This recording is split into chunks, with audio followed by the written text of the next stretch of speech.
And let's see if it's saying that we're streaming live. Does it say that we're streaming live, Gregg Braden? It does. It does. Yeah. We're live. There's somebody out there. Live! Okay, I'm going to make sure. So everybody sit tight just for a second before we officially begin our conversation. Can you ask for somebody to chat and let you know that they're actually seeing you? Yes, but I'm going onto my screen to make sure. Oh, I think I am. Okay, we're going to hear Liz in double voice there for a second. So if you're here, please do me a favor and say hello. Suzanne Harmony, thank you so much for saying hello. Oh my goodness, there's lots of people here. Okay. Oh, fantastic, there you are. Hey everybody, look who I'm here with, the fabulous New York Times, 5-time New York Times best-selling author and amazing internationally renowned speaker, workshop, seminar leader, one of my favorite people on the planet, the amazing Gregg Braden. Whoa! Hey, Liz, you know, it's been a very busy day. I'm happy. I just actually jumped off of a TV interview. I'm still in the studio just outside of Santa Fe, New Mexico. So it's actually not dark where I am. It's just dark in the studio, but it's beautifully sunny outside, blue skies, no airplanes, no vapor trails, no contrails, no chemtrails.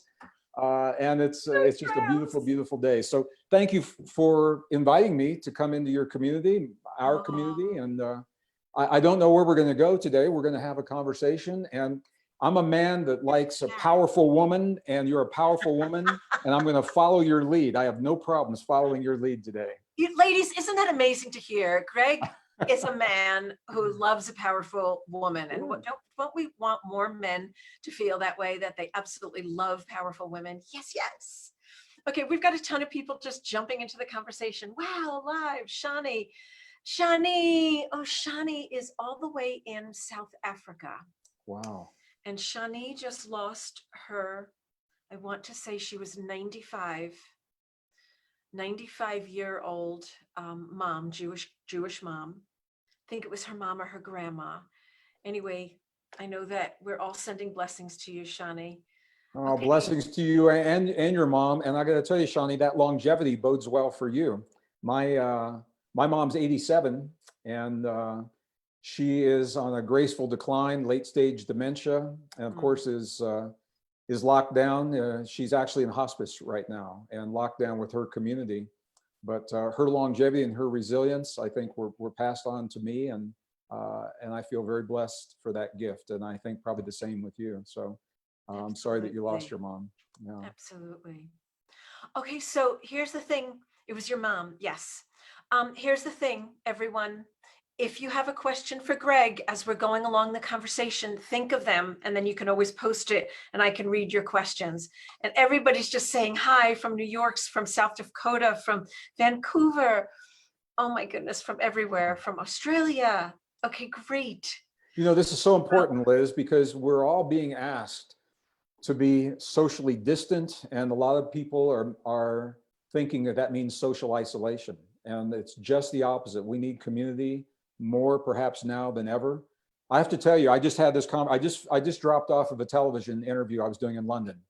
As I said, that's why I'm in the studio here. From his house. Isn't that cool? And what we were saying is if you're going to have a global pandemic, how great to have it in the technological age when we have the ability to communicate like this. You know, 50 years ago, even 50 years ago, or 100 years ago, or whatever, you know, people were socially isolated as well as being socially distant. And we have the luxury that we sometimes take for granted.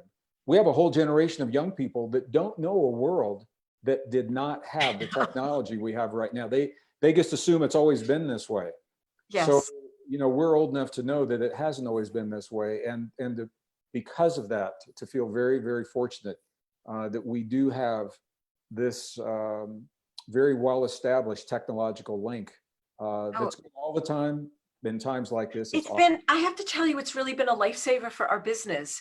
I mean, you jumped on the call a few minutes early and you saw me kind of hanging out with Tanya, and then Janice and Diane were there earlier, and we're having Zoom meetings. I jumped into my real office today. I drove to my office today. No one else is here.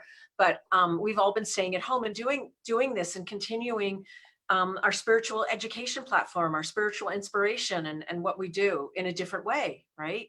I know. Thank goodness for everybody saying hi, Greg. Hi from Italy. Hi from El Paso. Hi from Scottsdale. Kathy. Judith is here. Suzanne, everybody's here.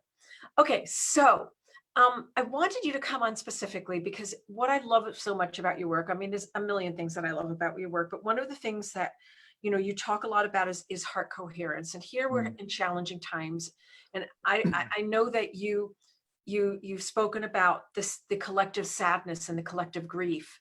And then Jeff came on, and of course, you know, Jeff, he came on and talked all about the lung channel and what the lung channel is all about with the grief and the sadness, and showed lung points. So can you talk about, from your perspective, are you feeling personally, you know, that waves of sadness or waves of anxiety or waves of being fearful or scared, and how are you dealing with that? Like, what's going on for you, so we can all kind of jump on the Gregg bandwagon here? Well, you just covered a lot of ground, Liz. I know. And so I'm speaking with you, but I'm going to look right in the camera. I'm going to speak directly to our community. And what I want our community to know, some of you have been with me in other broadcasts in the last couple of weeks. Some of you have seen the presentation was posted up on YouTube. It's got over 1 million views right now. So it tells me we've reached way beyond our community. But if you haven't, what I want to say to you is we're going to get through this. We're going to get through it together. We are going to be better for this. We're going to have a stronger community. We're going to have stronger families. We're going to have a stronger, more sustainable economy. I have no doubt of that. And I'm actually seeing behind the scenes some really positive things from between leaders of nations that typically don't talk, that are now being forced to communicate. And they're seeing one another as more than faces behind a large military or faces behind a bunch of technology. They're seeing humans with families. So some really good things are coming on in the big picture in the midst of the sadness. Well, what I want to say to you is we are actually made, you are made for times just like this. You are so wired, not just to survive, but to thrive and transcend. Your body knows exactly what to do with situations exactly like we're living right now, because we have done it in the past. This is a new condition, a new specific, but the general condition, our bodies know exactly what to do with it. Liz, I think, and this is a long way of answering your question. No, keep going. No, I think the question we're all being asked, and that I ask myself every day, so I'll just be very specific, is do I love myself enough to honor the wisdom and the intelligence that is inherent within my very existence, within my biological being? Because my body knows what to do.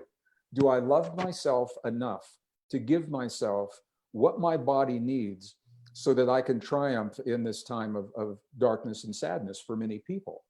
And my answer to that informs the choices that I make throughout the rest of the day. Do I love myself enough to give myself the nourishment that will sustain my body, not just fill the empty space in my stomach, but sustain my body so I can be at my best for people just like this? So I can be at my best when I'm communicating with people all over the world, or when I can be at my best when I'm all by myself walking in nature. Do I love myself enough to turn everything off and access nature in some way? And I know that not everyone has that luxury, but if it's possible, nature is very healing and very nurturing in times like this. Do I love myself enough to, where the fear comes from, Liz, is the uncertainty of how we are going to respond to what life has brought to our doorstep.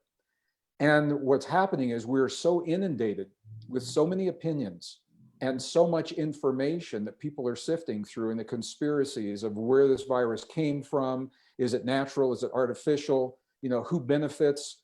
I mean, that stuff will just make you crazy, but it only has that significance if we don't trust ourselves. If we trust ourselves and the intelligence within our bodies, you can let the world go through all the gyrations and all the ups and downs, and let the world stress the way you're seeing people do on the media, all the media. I'm not going to single anybody out, because everybody's in this together. And because they're afraid and they're uncertain. It all comes down to the way that we feel about ourselves. Do we love ourselves enough to honor the intelligence and the gift of the human body, and to follow our intuitive guidance of what that means? And you already know all this stuff. Movement is medicine. Nutrition, so diet, exercise, lowering the stress levels, and being honest with ourselves. This is the thing. How can we deal with something if we're not honest with ourselves about what we're dealing with? So what this means to us is it means we've got to be very, very clear with ourselves and ask, have I honored myself in my nutrition, for example? Or are there places where I could do better? And if there are places to do better, man, this is the time to do it. And our bodies respond so quickly. It doesn't take weeks and months. Your body will respond within 24 hours of a better nutrition. Giving yourselves the kind of supplements, and we can talk about those because our food and our soils are so depleted. But it all comes down to the way a very deep personal relationship with ourselves. So for me, I haven't been on a plane. You know, my wife was teasing me. There was a movie that came out a few years ago with George Clooney called Up in the Air. Yes. Where he traveled all the time, and it was total anxiety. His life was total anxiety until he sat on the seat in the plane and buckled his seatbelt, and only then was life right, you know? And everything was good. And so Martha, my wife's asked me, she goes, are you going through airplane, withdrawals or anxiety? And I said, absolutely not. Because now I am recognizing how very full I knew my life was full. I just had to turn in my taxes. I had to tell the IRS how many days I was home in 2019. To my horror, I was home 28 days out of 23 days out of 2019. Wow. I mean, I was on the road the rest of the time. So I am home, and I am able to walk. I'm hiking every single day. My yoga practice, rather than trying to jam in a 20-minute yoga session, I can now do 60 or 90 minutes of yoga, which I've done every day since 1986, when I was introduced to yoga by a Sikh in Denver, Colorado. My music, I have a home recording studio, and I've been working on my own singer-songwriter CD. Wait a second. You guys, over a year. Here's a little bit of a hidden secret. Gregg is a fabulous musician. I mean, it's not so hidden, but he's a fabulous musician. Okay, I'm sorry. Keep going. So you're working on your music. Yeah. So I'm going to put out that CD. I think I'll call it heavy underground industrial folk is what I think I'll call it.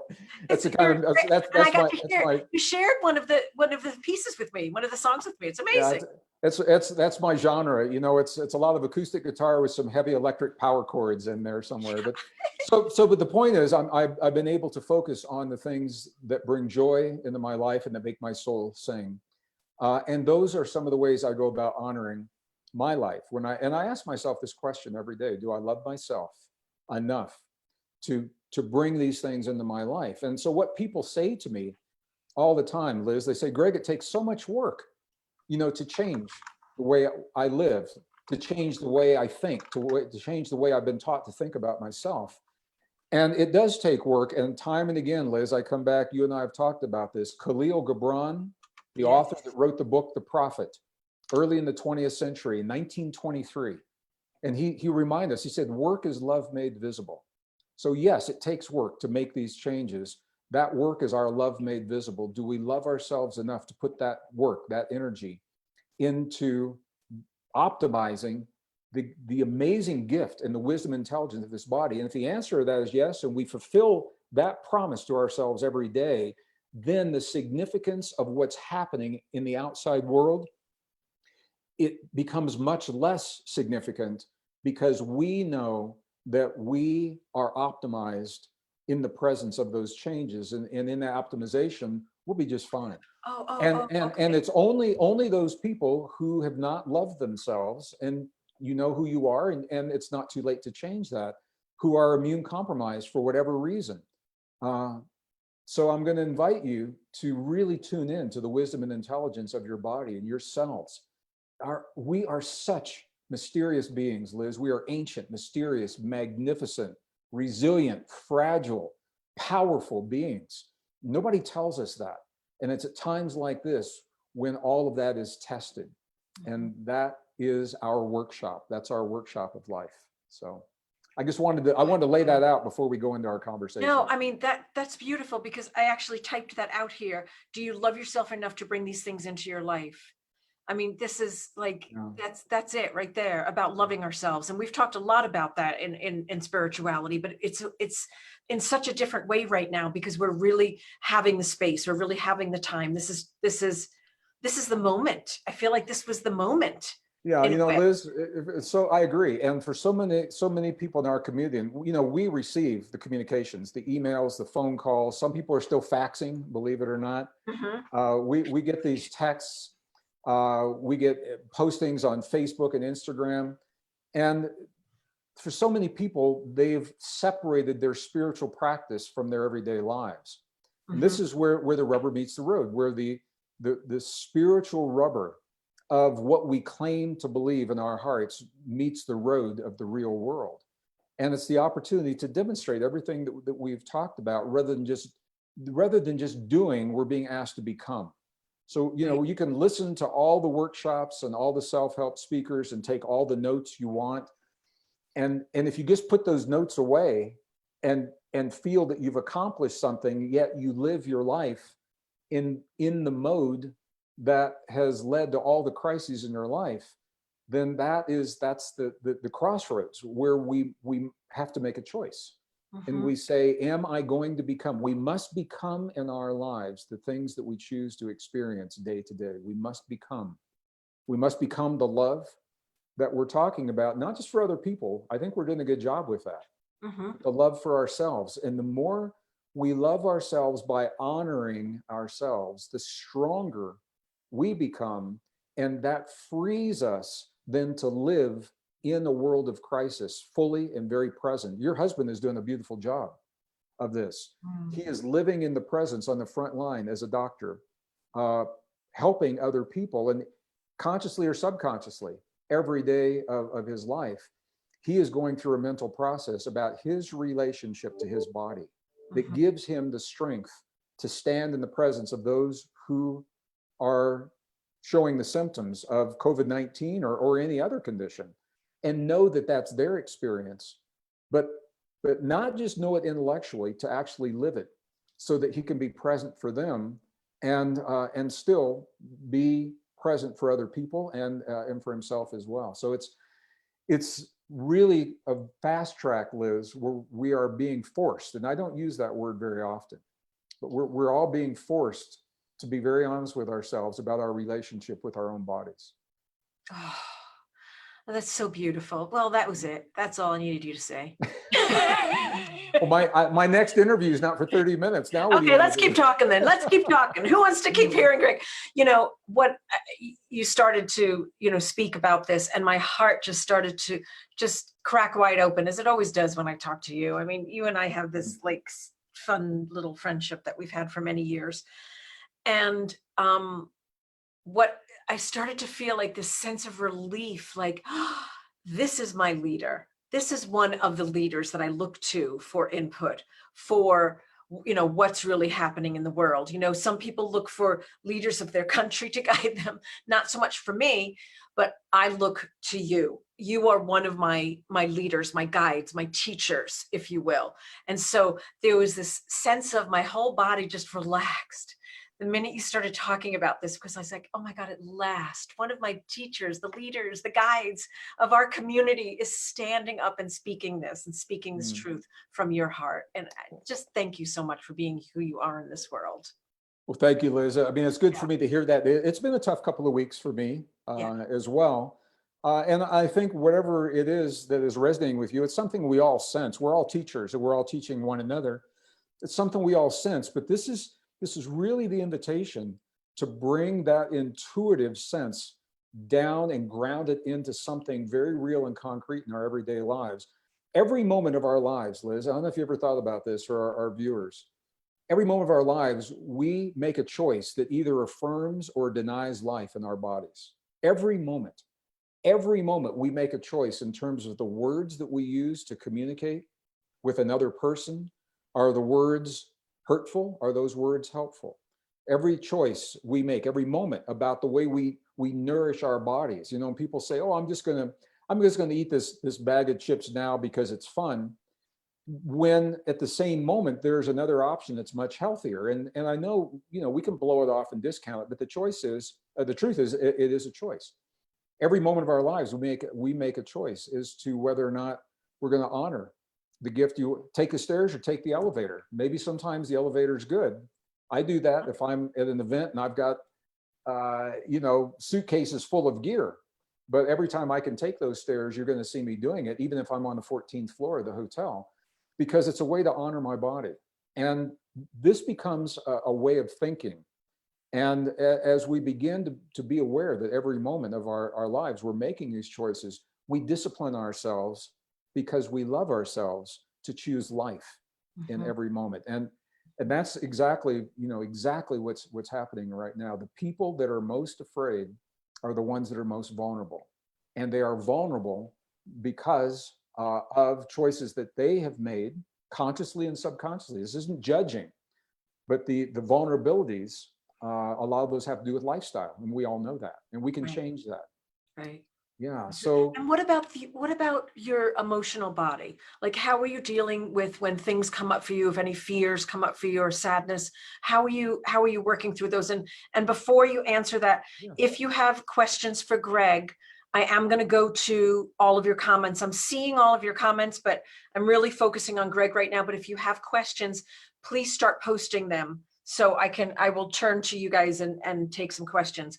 But tell me about, like, I know that you do heart coherence exercise, and maybe you want to explain that or share that, but share with me how you're dealing with some of the emotions or other things that are coming at you. I do experience sadness and frustration, you know, all of those. I don't tend to dwell in them, Liz. And for me, when the facts are clear, our choices become obvious. And that's why it's important for me to understand and share with other people what I understand about what's happening. Because when the facts are clear, it becomes obvious that what I just said, that we are made to transcend times just like this. We're not victims unless we choose to be. When I feel that sadness, a lot of times it's because I'm in my head.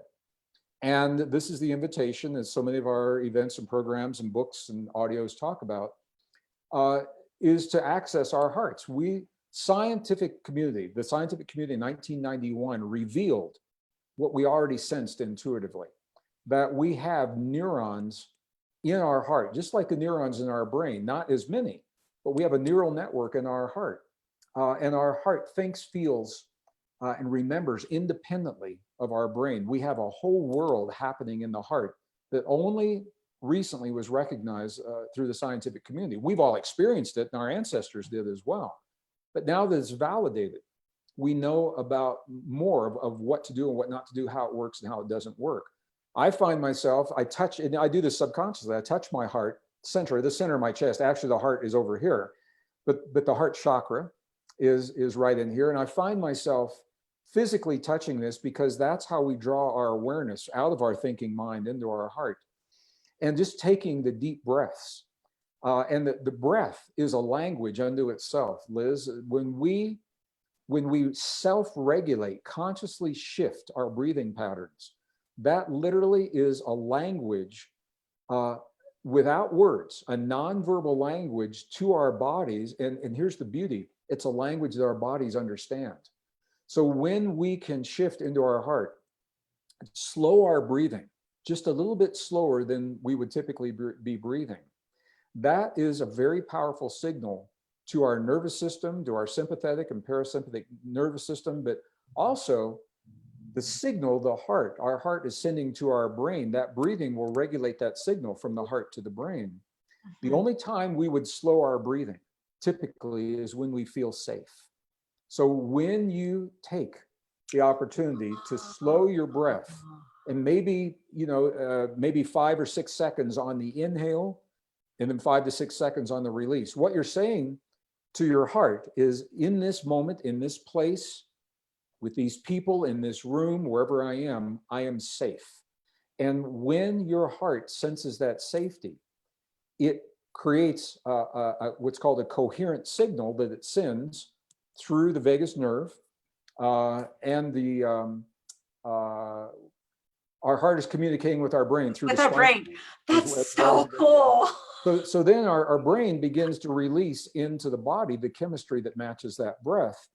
And suddenly you find yourself doing what is called self-regulation. We're the only form of life that can consciously shift the chemistry in our body through self-regulation. Now, here's where it gets really cool. Not only are we shifting the chemistry in that moment, but that chemistry and those conditions actually can upregulate or downregulate genes, actually the way our DNA is expressing in our bodies. So as we learn to do this consciously, it becomes a subconscious habit. And I find myself doing this a lot. If somebody's, I just got an email not long ago and somebody is all over me. They're very upset with me because I didn't talk about the true origins from their perspective of where this virus came from. And so I said, where are your sources? And their sources are a bunch of internet videos that have no sources. Right. And so they were upset with me, and I felt a frustration for this person, and it is a male. I don't know this man, but he's my brother. This is a man that's my brother that's walking this earth. If I saw him on the street, I'd give him a hug. And it's a man who feels lost and confused because he's trusting information that's not true. And when I felt that, I just, right here in my in the office, in the studio, I just put my hand on my heart, took a couple of deep breaths, and you'd be surprised how fast your body sinks in to that new rhythm and things begin to look differently. When we are in our hearts, the same information exists on the computer screen. We feel different. We are changed in the presence of our ability to self-regulate. And this is part of what it means to be human. And we've been asked to relinquish this. We've been asked to place our trust and our sense of well-being in leaders, in news programs, in information that is coming down, telling us about a horrible condition that really we can't do anything about. And that's for me where the rubber meets the road. We can do something about it because it's up to us how we respond to that condition. But most people don't go there. Even though they may subconsciously know it, they don't go there because it's not part of our culture. So I appreciate you give me the opportunity just as a little reminder, and it can be as simple. That breath changes the way we think and the way we feel. It actually lowers the stress levels that make us susceptible to the virus. So we are becoming less susceptible, and all the other things that go with it, supplements, right. Walking, yoga. Can you guide us through it right now? Through what? Through the exercise, through heart coherence? Well, it's not actually even, it's not a full coherence. We can do that, but I mean, it's as simple as, you want to just take it, we're going to have some silent time, or is that okay? Let's do some, okay. We're doing some silent time, you guys. And I know that there's questions here. There's there's a few questions.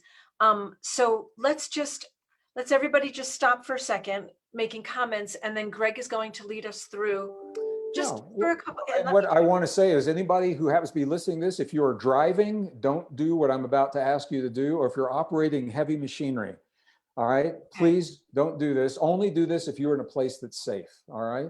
Because the first thing I'm going to invite you to do is to close your eyes. When we close our eyes, what we do is we are turning our awareness from the world around us to the world within us. So I'm going to do the same thing right here. I'm going to invite you to close your eyes just for a moment and allow your awareness to shift from the diversions and the distractions of the world around you, and allow that focus to move to the world within. And now I'm going to invite you to gently touch your heart center in a way that is appropriate and comfortable for you in the setting where you are right now, and allow your awareness to move to your heart. So we're turning our awareness from the outer world within, and specifically to our heart center. And the reason we're moving to our heart is because our heart has its own wisdom and its own intelligence that we are deferring to in this moment. Our heart knows exactly what to do. So I'm going to invite you just to shift and allow your awareness to go to the place where you feel the touch. And from that place, I'm going to invite you to slow your breathing just a little bit slower than you would typically breathe. I'm going to do the same, and I'm going to invite us to do this together, knowing that this is more than just a breath, that this breath is a language, and it is a non-verbal language that our body, our biology, our DNA, and our heart understand very well. It's the first language we ever spoke before we ever learned the words. So I'm going to invite you to embrace this language, and let's do an inhale for 5 to 6 seconds with me. Begin now. Inhale.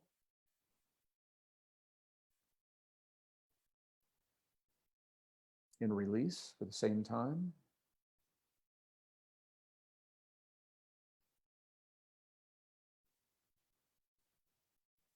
Inhale again.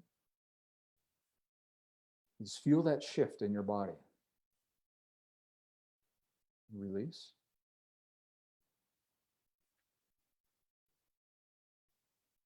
One more time. Inhale.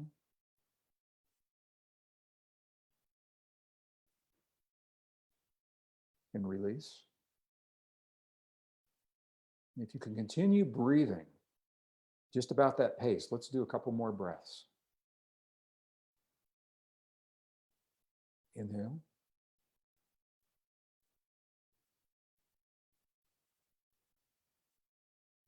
And release.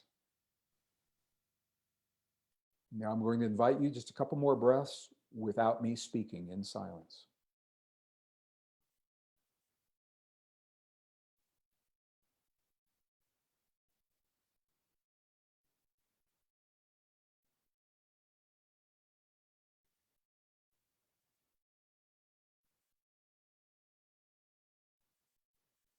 Okay, with one more breath, I'm going to invite you to become present with us once again. Gently open your eyes.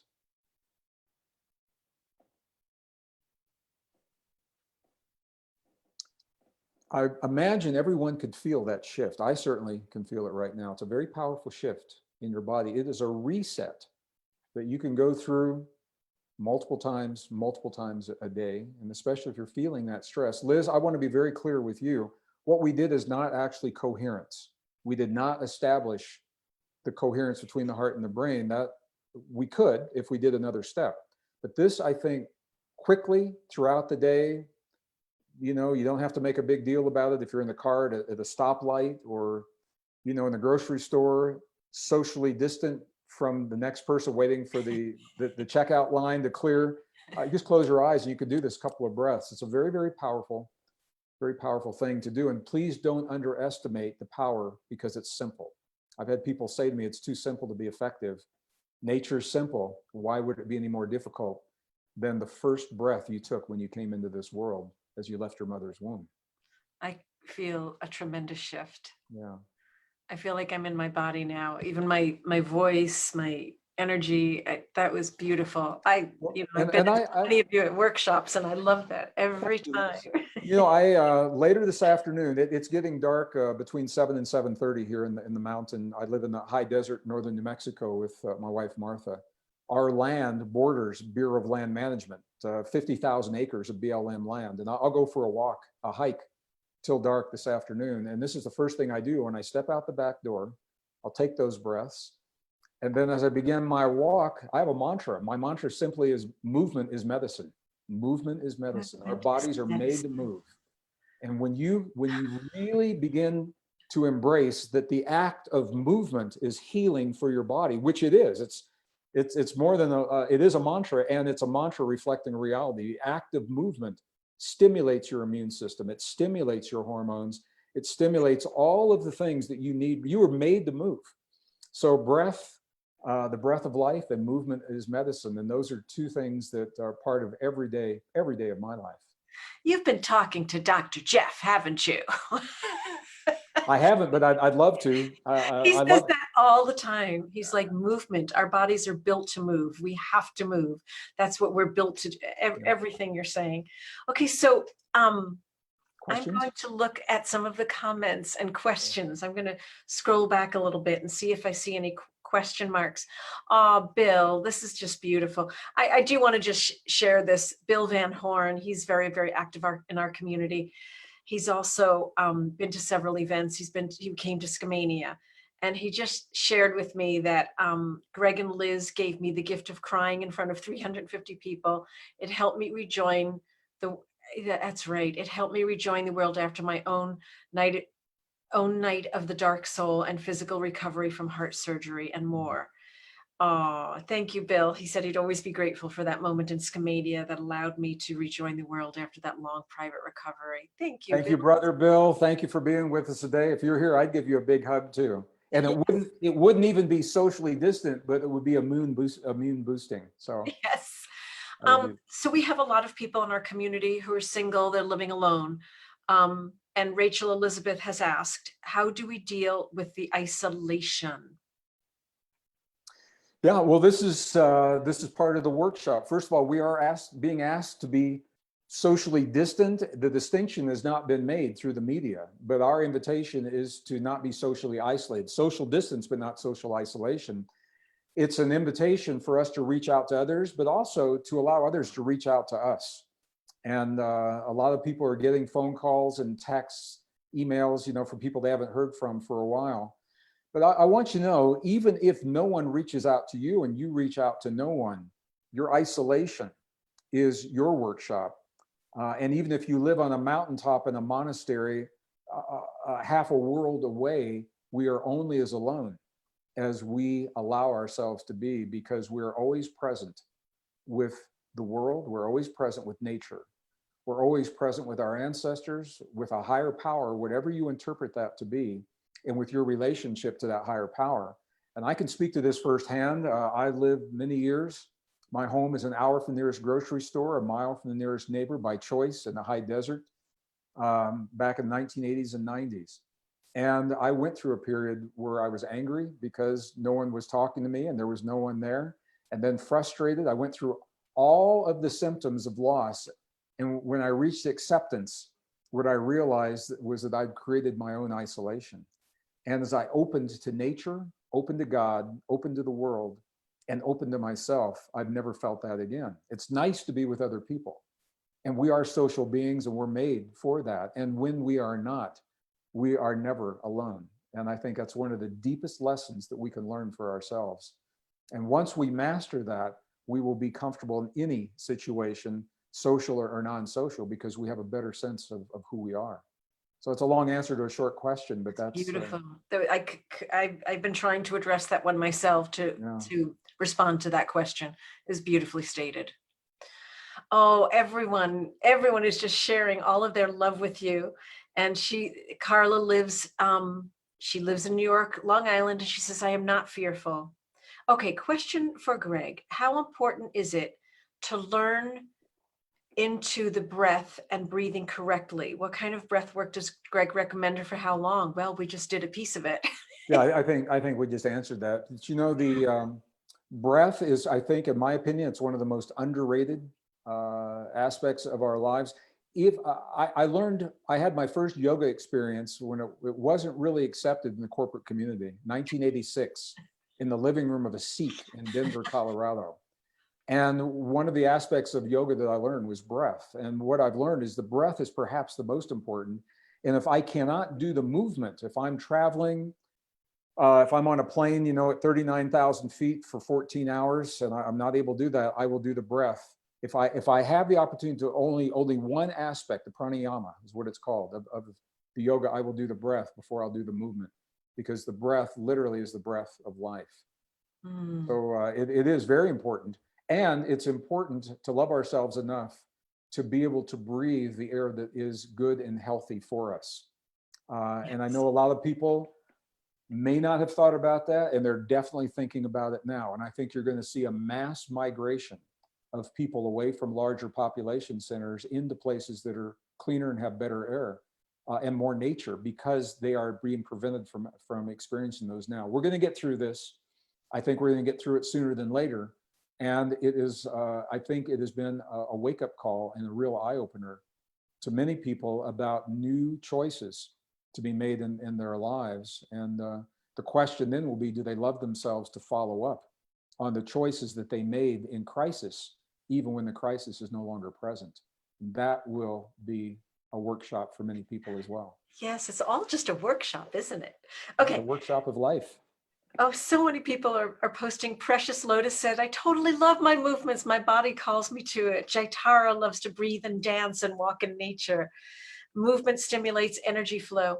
Oh, so Colleen wants to know, does this breathing technique help with depression? Absolutely.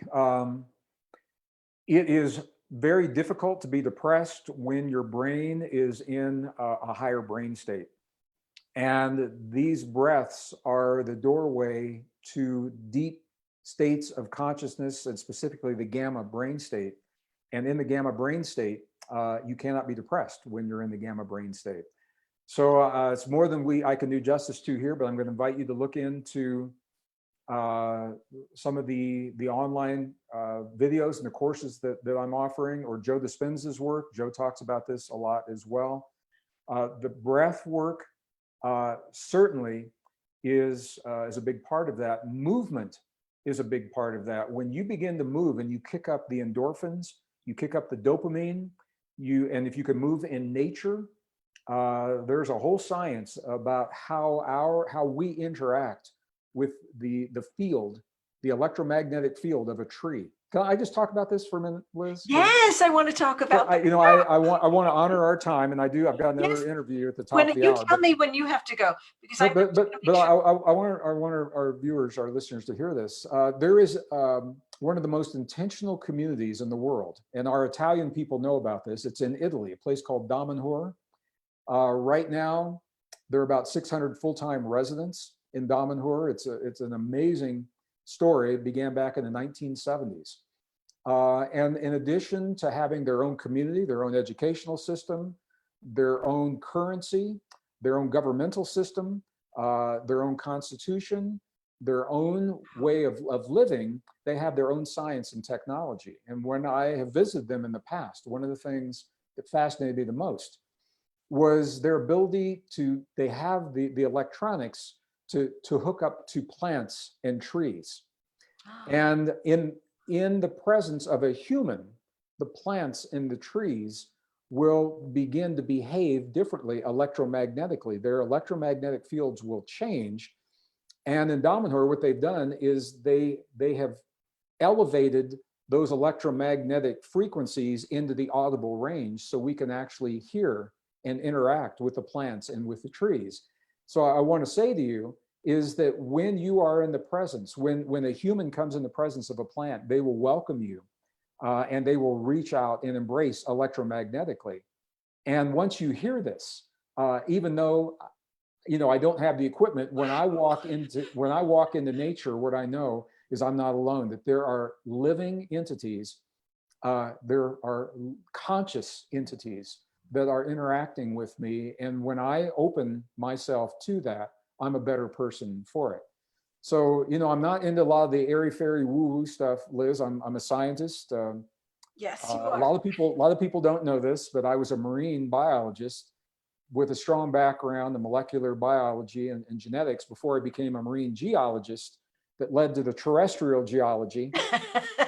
So I say that because it gave me a strong background in the life sciences, so I can stay current with the new discoveries that are being published every week in the very technical scientific literature.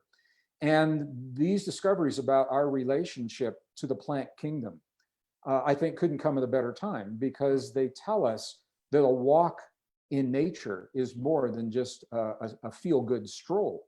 While it does feel good, there's actually an electromagnetic interaction that can be very healing to our bodies. And as we understand it, we can cultivate that. We can cultivate and embrace and participate, actively participate. It doesn't mean you have to go up and hug a tree, although some people do. Or a cactus. Or a cactus. The cactus are beautiful as well. But it means that we can embrace and invite that interaction and allow it to heal us. In Peru, this is called Pachamama, the Mother Earth. Mother Earth has the ability to give us what we need and the strength that we need. So many people are now hoping and praying for chemical supplements, and I'm talking about vaccines, I'm talking about all the medicines are being developed, and I think it's all good for those people that need them, who are immune compromised, if it's a matter of life and death. And I'm also hoping that all of those chemical supplements, whether they're vaccines or medicines or whatever they are, we will allow them to become a teacher to teach us about the strength of our body rather than a crutch that says we have to have them to live. Right. Because I personally believe that that's not true. So, our interaction with nature, Damanhur documents this in a beautiful way. You can go Damanhur. You can learn about the artwork in Damanhur that is designed to preserve the wisdom of humankind in the event that the world should ever reach an end, ever have a big crisis where we lose the world. They are preserving in underground caverns the knowledge that they believe needs to be present for us to perpetuate ourselves as species. Knowledge of what it means to be a woman, knowledge of what it means to be a man, knowledge in multiple chambers, multiple caverns, all under the ground. It's an amazing place. So check it out, and you'll see the part about the. We just looked, it's Damanhur, and I think Diane posted somebody, so it's damanhur.org. So it's DAMANHUR.org. Someone posted that. Diane did that. I go there sometimes. I lead tours there sometimes. Watch the websites, and you'll see when those are coming up. This is just beautiful. Okay, so many people are making. Oh, do we have time for one more question? We do have time for one more question. I'm looking at my schedule here. Okay, we can make it quick. Someone asked, is it possible to heal the physical heart using the heart breath? That's Kathy. Okay, what I'm going to say is this, and I'm not a doctor, and I can't give medical advice. I can tell you what the research shows, what the science is showing. What the science is showing right now, I'm going to generalize this first. Every organ in the human body is now documented with the ability to do three things: to stop the disease that is deteriorated, number one; number two, to heal the disease; and number three, to rebuild the tissue. Even the organs we were told could not: brain tissue, spinal cord tissue, pancreatic tissue, and heart tissue. The key is that the cells must be given the environment that supports this. Some of that is the external environment of nutrition and air and water. Some of it is and perhaps the most important part is the internal environment. Thoughts, feelings, emotions, beliefs, and breath are all a part of that. When our body has what it needs, our body is a highly sophisticated, technologically advanced, self-regulating biological system. It knows what to do. If we have the wisdom, we can actually participate in that self-regulation. If we don't, our bodies can do it without us, like the immune system. Your immune system is working right now. Everyone that's watching this, your immune system is working right this minute. And you may not be consciously intervening, but you are the only form of life that has the ability to consciously step in and augment, to supplement all of those functions and take it to places maybe we've never seen before. Liz, I think we're about to find out for the first time what it really means to be human as we embrace the full spectrum of human potential. We've never had a reason to do that in recent history. This is pushing us to the edge of who we believe we are, who we think we are, and it's erasing what we used to call limits and opening the door to new potential. And for me, that's where the action is. That's what gets me up in the morning, and that's why I'm so excited to be able to share what we're sharing. Oh, Gregg, I'm going to let you go because I'm keep kind of half an eye on the time, and I know that you've got something else coming up, but I just want to thank you so much for being with us today. Thank you so much for jumping into our group. I know that everyone is they're all sending you so much love here and telling you how much they adore you and love you. So thank you so much. And for everybody that joined us, again, from my heart to yours, I'm so grateful for this community and how you all have showed up with such courage, with such presence. So thank you so much. Liz, thank you for inviting me today. And this has been more informal. and I enjoy this. I have to go do a formal interview now. I don't get to smile as much. But what I want to say to our community, and we said this before, and I just really want you to really embrace this. We're going to get through this. We're going to get through it together, and we are going to be better. We're going to be better people. We're going to have stronger families. We're going to have stronger communities. I think we're going to have a stronger nation, and we're going to have a stronger world as our leaders are now forced to work together and embrace one another's humanity. That's a beautiful thing to see when they just look at each other as people, not as armies and not as technology. We're going to get through this, and it's going to be in our rearview mirror, probably sooner than later. And the question is, for all of us, do we love ourselves enough to embrace the lessons? And the way that we live our lives is going to be the answer to that question. There's a new world emerging. Think about this. That world doesn't exist yet. We're building it now through the choices we make right now. And for me, that's exciting, a rare opportunity. So I love you all. I love you, Liz. Thank you so much. I look forward to our next. Thanks for the opportunity today.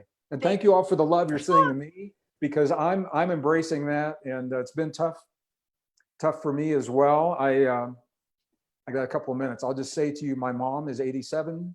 She is in late stage dementia. She is in a community that's in lockdown. She has only one lung, so she is very vulnerable. She is in hospice right now. And last week, early this week, she had a fever and a cough that has diminished. But I just want to share with you, it's more than Zoom interviews for me. There's a lot going on in my life as well. And I go through this stuff just like you guys do. What is your mom's name? Mom, her name is Sylvia, my little Jewish mama, 4 feet 7 inches tall. Are you okay if we do a quick prayer for Sylvia? I would be honored. Can you lead? Yes. All right. Okay, if we can all just visualize Sylvia, the 4 foot little Jewish lady, and just surround her in the most absolutely exquisite color of green and beautiful pink and light and love and energy. And allow her to step into her strength and her power and the wisdom of her body to able to do whatever it is in her highest good right now, to move through whatever is in her highest good. And we hold her in this beauty of light and spirit and joy and peace and tremendous healing. And we see her surrounded by all of the archangels of healing that walk in the light.